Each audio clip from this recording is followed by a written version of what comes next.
Space News 101, événements affectant la direction Ontarien, les URMA et la direction tégétienne. Exopolitique. Bonjour. Merci d'être là avec moi une fois de plus. J'espère que vous allez très bien aujourd'hui. Je suis Marie avec une autre édition des Nouvelles Spatiales. Bienvenue sur ma chaîne. Cette information peut être considérée comme de la science-fiction ou comme le spectateur le préfère et je la publie uniquement à des fins de divertissement. Pourtant, je prends mes informations très au sérieux et pour qui a des yeux pour voir. J'écris ceci le matin du 19 septembre 2025.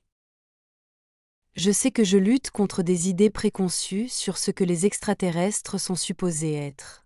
La soi-disant communauté spirituelle les imagine comme des êtres hautement évolués baignant dans un amour et une lumière si dense qu'ils peuvent à peine s'y mouvoir. D'un autre côté, la science-fiction les dépeint souvent comme des monstres hideux dépourvus d'empathie, cruels, hautement invasifs et impossibles à arrêter. Mais parmi tous ces points de vue et leurs variations, l'idée la plus difficile à transmettre est celle que j'essaie si fort de partager. L'idée de normalité, d'une société dans l'espace très similaire à celle de la Terre, avec des personnes exactement comme celles d'ici. Bien qu'il existe d'innombrables espèces étranges, dont beaucoup peuvent être extrêmement dangereuses. Et il existe aussi des êtres de lumière qui résident véritablement dans l'amour et la lumière. En avançant sur ce sujet, je sais que beaucoup ont eu des opinions divisées au sujet de ce qui s'est produit dans la Vieira Andromédia il y a quelques mois, car beaucoup l'ont perçu comme extrêmement laid, gênant et effrayant, avec de très mauvaises vibrations, et très différent des concepts et des thèmes auxquels ils étaient habitués dans cette soi-disant divulgation. Des concepts imposés par ceux qui m'ont précédé. Mais, comme je l'ai expliqué de nombreuses fois, je suis une personne différente et j'écris du point de vue d'un rôle de dirigeante. Contrairement aux autres, et dans mon rôle de reine tégétienne, je dois affronter des situations terribles, car la vie dans l'espace peut être très dure, aussi dure que sur Terre, mais souvent d'une autre manière.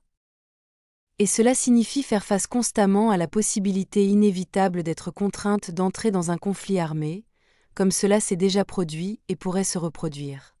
Nous sommes dans le même plan que vous, avec les mêmes règles, celles qui obligent toutes sortes d'âmes et d'entités obscures à partager un domaine existentiel commun que nous appelons tout le monde physique.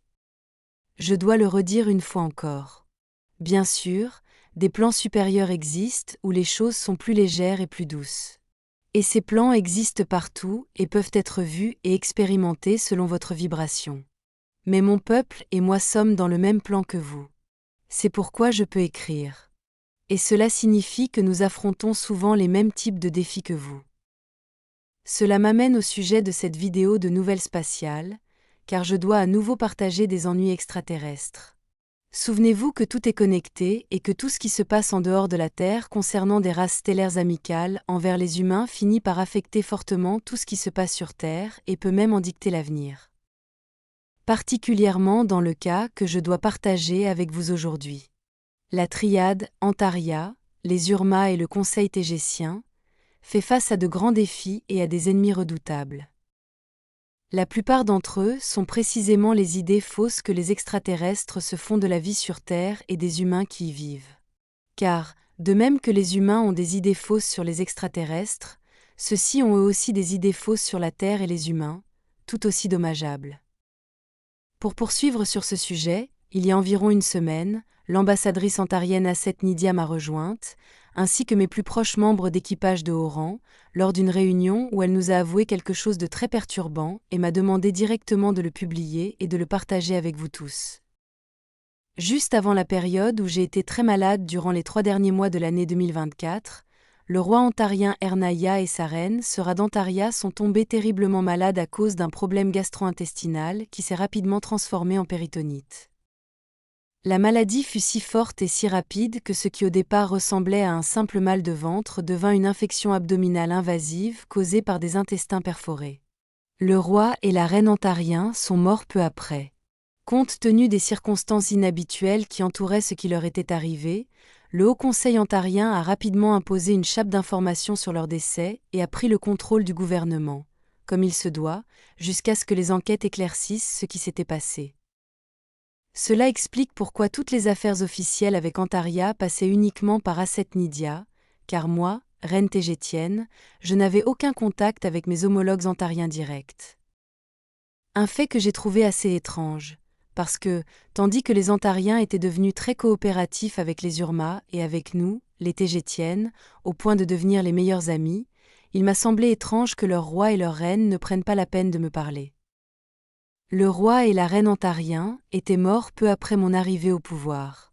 La raison pour laquelle le gouvernement ontarien a mis une chape aussi serrée sur leur décès est qu'il soupçonnait fortement un assassinat, d'une manière très élaborée, incluant une composante astrale difficile à comprendre, parce que trop de choses n'étaient tout simplement pas logiques si on ne les regardait que du point de vue des vivants.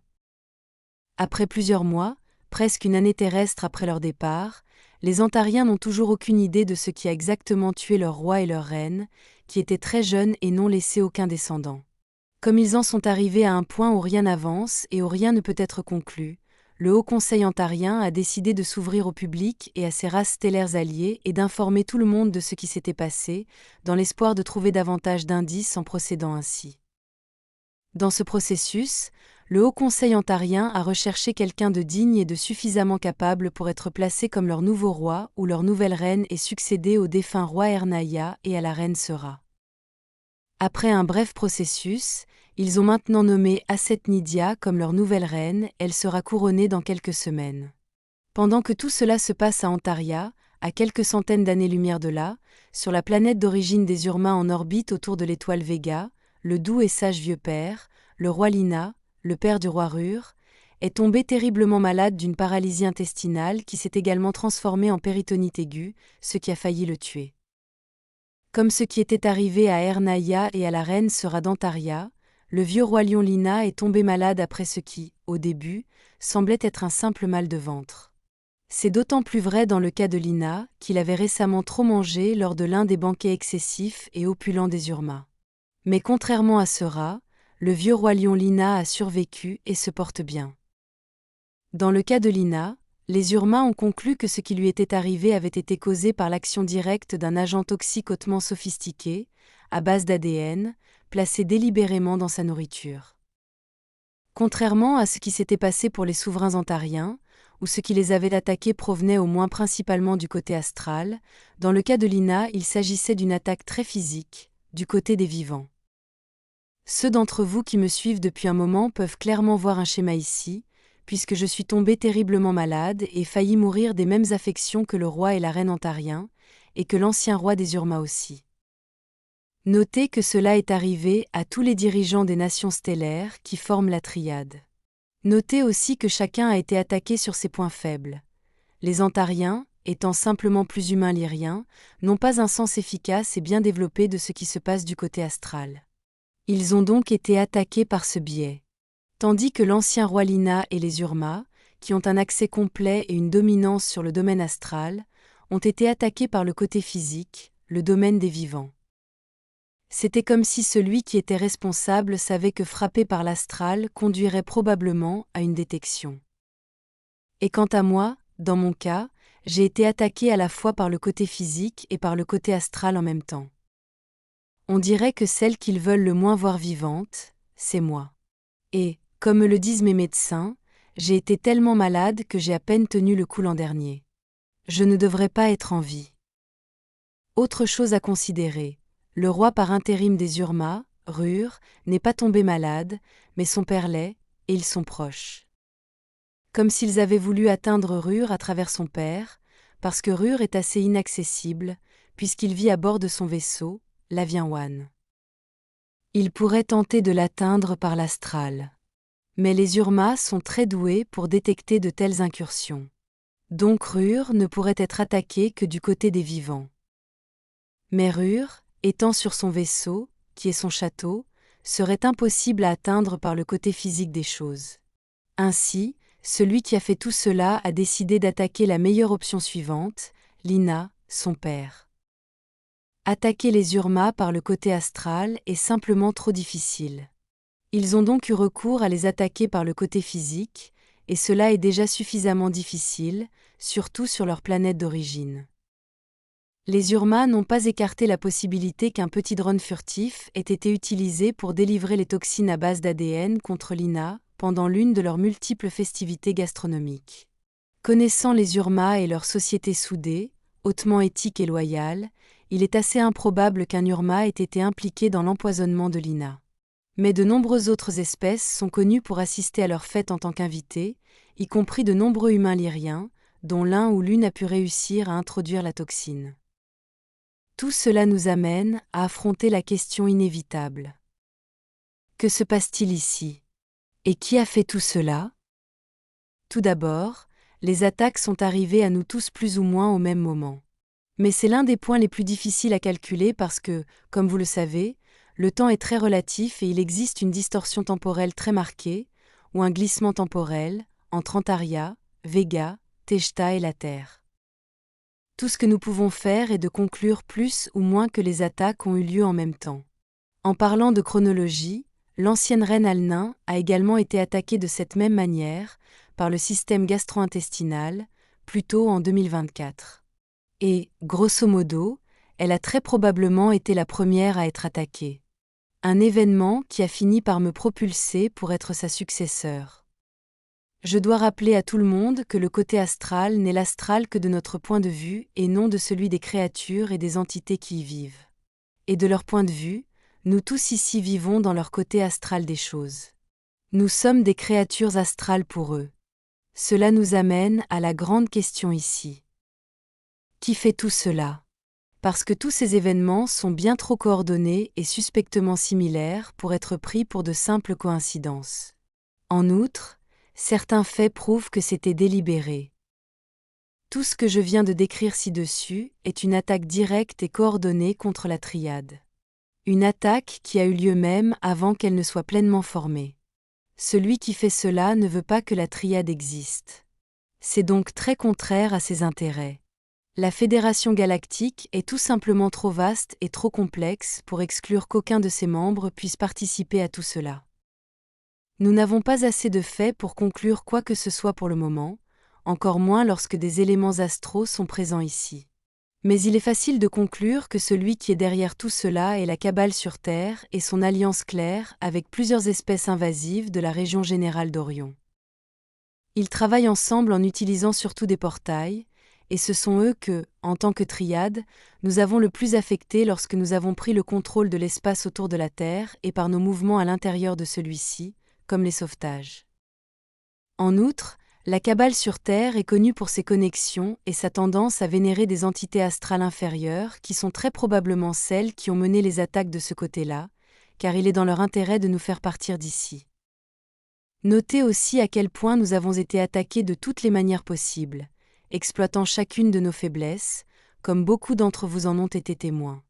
Le tout dans une tentative de nous arrêter dans nos actions, qui ont pour intention ultime d'éliminer de la planète Terre et de ses habitants tout ce qui provoque leur stagnation et attise l'abus, l'exploitation et l'isolement.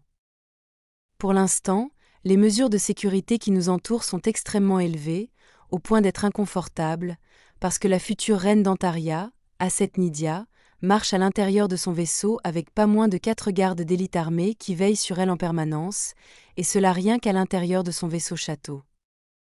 Nydia effectue aussi toutes ses activités en utilisant la présence à distance et toute sa nourriture est analysée soigneusement avec des dispositifs technologiques avancés avant qu'elle ne puisse en consommer. Le roi Rur et moi sommes exactement dans la même situation. Dans mon cas, le fait d'avoir toute ma nourriture analysée tout le temps ne m'aide pas à prendre du poids, car je suis bien en dessous de ce que je devrais peser et j'ai perdu 1 kilogramme au cours de la dernière semaine. Nydia, Rur et moi avons conclu que nous sommes beaucoup plus en sécurité ici, en orbite terrestre, tout en étant dans nos vaisseaux et en nous escortant les uns les autres, car l'avènement de la présence à distance nous permet de gouverner nos administrations de loin, comme si nous vivions sur nos planètes d'origine. Nous resterons tous les 3 ici, en orbite terrestre, et cela inclut la reine nouvellement désignée d'Antaria, Aset Nydia, puisqu'elle a déclaré qu'elle ferait tout depuis ici en utilisant la présence à distance exactement comme Rur et moi.